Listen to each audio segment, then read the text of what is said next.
Today, I want to talk with you about the 3 reasons that you must build your digital footprint. So, hi, I'm Simone Sauter. I'm a PR and AI strategist. I help established business owners build the authority, credibility, and visibility that their clients can verify in the AI era. And I do this by getting them into top tier media. I get them onto the best podcasts and I make them recognized as the expert AI systems site and recommend. I've been featured in more than 40 media outlets and publications. I've been also interviewed on more than 90 podcasts, and I own a Google Knowledge panel.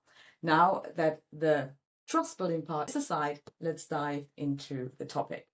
So, 3 reasons why you must build a digital footprint. Before we talk about the reasons, we need to talk about what is a digital footprint. And your digital footprint is basically everything that shows up when someone searches for you. Okay. So you can do this on your own. You can now hop on Google, post a video, hop on Google, Google your name, and see what comes up. And then you can also go into ChatGPT, into Claude, Perplexity, any large language model that you want, and you can just ask about your name and see what is coming up. This is your digital footprint. And this is everything that you have built in the past years since you are an entrepreneur. And you can actually engineer this, and you should engineer this. And there are a couple of reasons why. So, first of all, search has changed. Okay. AI is the new gatekeeper.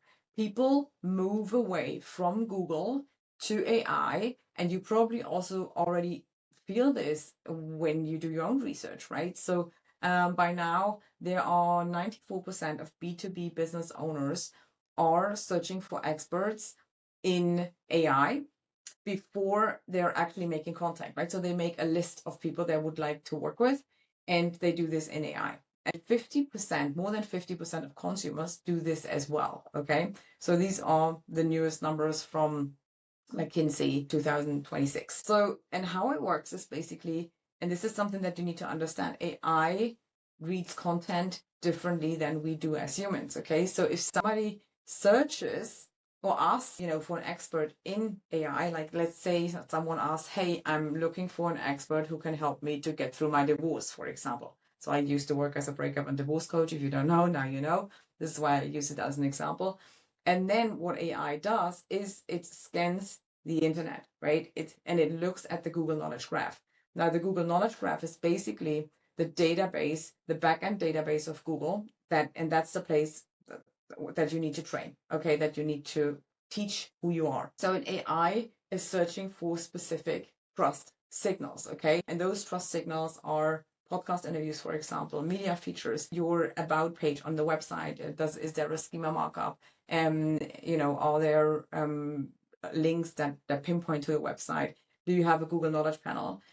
So if you don't know what a Google Knowledge panel is, Google by name, and then you can see all these images on top, and then you can see like a description of the person that you're looking at. You can see the website and all the links and the social links. Now this is the Google Knowledge panel, okay? Let me post the video. I will just show you mine. Okay, now this is the Google Knowledge panel. This is how it looks like. Okay, let's go back to the training. Okay, so an AI does actually not read social media, at least on social media like Instagram and Facebook and TikTok. What is relevant to AI is LinkedIn. It's the second most cited social platform out there, and also YouTube. So if you're on LinkedIn, if you're on YouTube, place to start as well. Okay.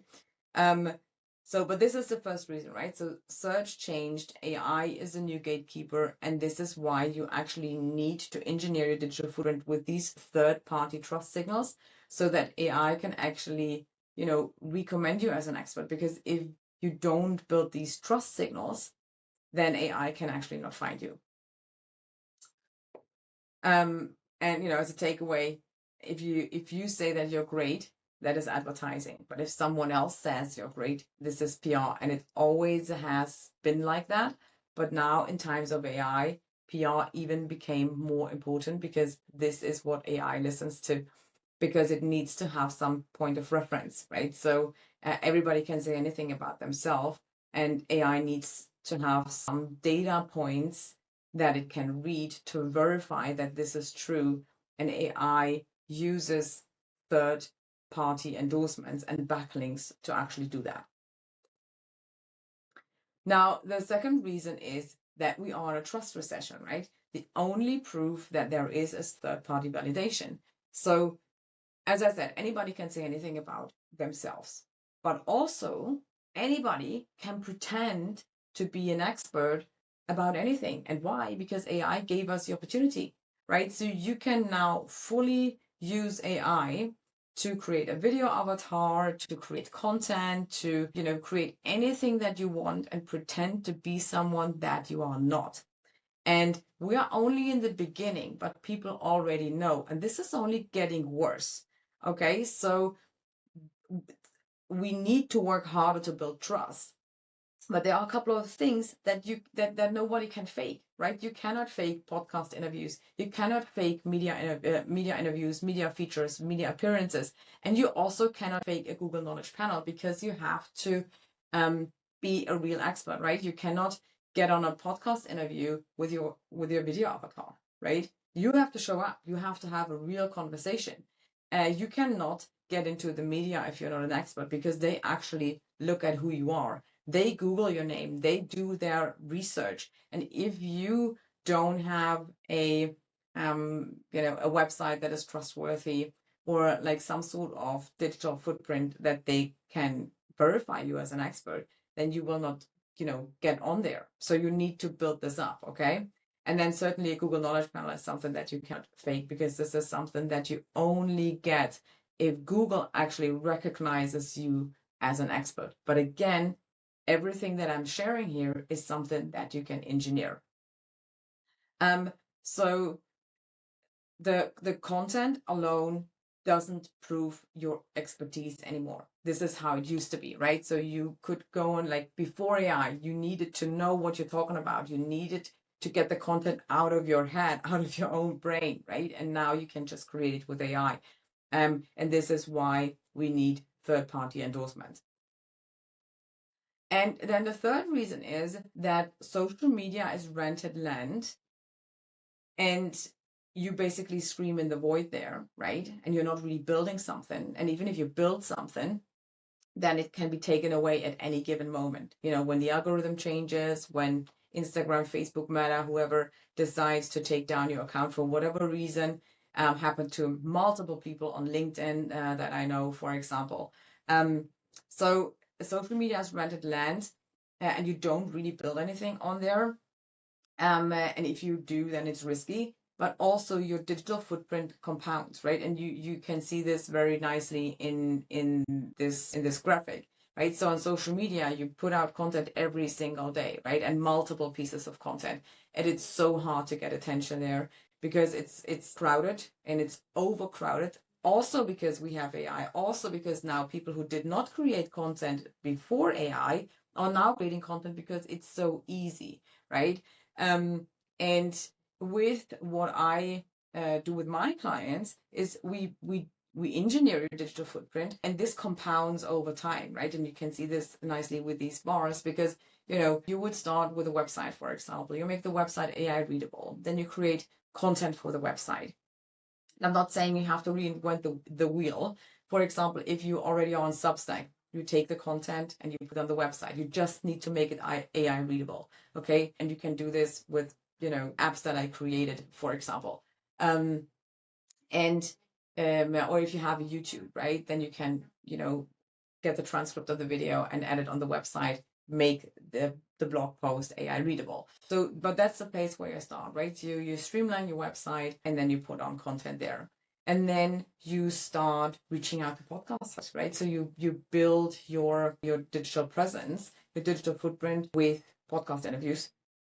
And then once you have a couple of podcast interviews, you will add media into the mix. And the beauty about AI is that it doesn't need volume. Like social media needs a massive amount of volume, but AI needs consistency, right? And high quality content. So you don't have to publish 20 articles a week on the website. You publish one, that's fine. You don't have to speak on 20 podcasts a month. If you speak on two, that's fine. You don't have to be in the media every other week. If you're in the media every other month, that's good enough, because it will compound over time. And obviously, the more you get yourself out there, the faster it compounds. But these are all things that will stay because, you know, a podcast interview is searchable, right? And you create long form natural content that AI can cite as well, you know. And the same goes for media. And with the media, it's also the bigger the source, the more valuable the trust signal, the more trustworthy the trust signal, basically, right? So if you get featured in your local newspaper, that is great because it's third party endorsement. But if you get featured in Forbes, for example, of course, the trust signal is bigger.